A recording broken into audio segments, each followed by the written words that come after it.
what was your thought process on like, hey, I'm going to shift and go to this direction to originate my own cases through digital marketing?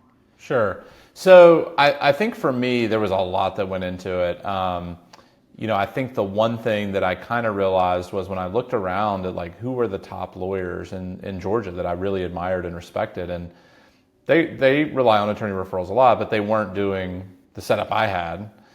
They weren't relying on one source. I think the other thing that I looked at was not only do you have a fee split when you're getting referrals, which typically when it's from an attorney sending it to you for litigation, it's typically higher than it's normally 50-50, whereas at a lot of other times, if it's, hey, they're calling you right when they get the case, it may be a 2/3, 1/3 split.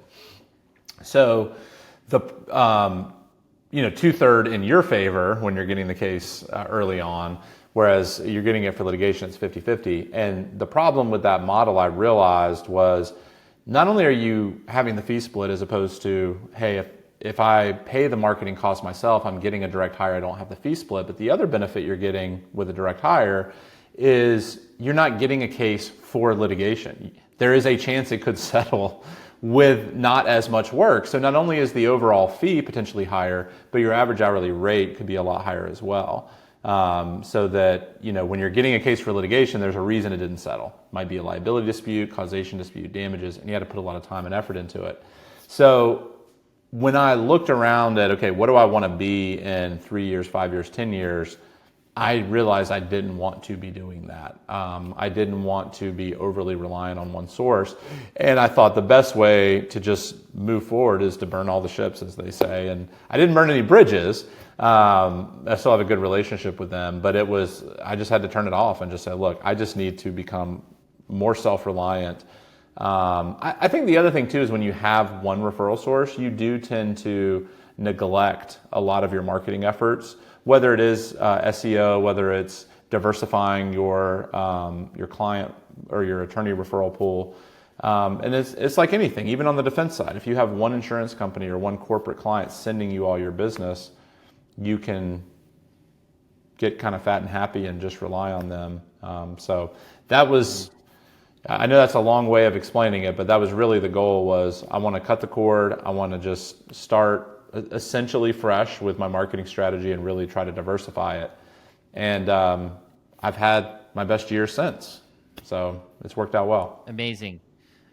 Yeah, and I see the website. The website's winning awards. It looks fantastic. I think Postali designed that for you. They did a phenomenal job. Thank you.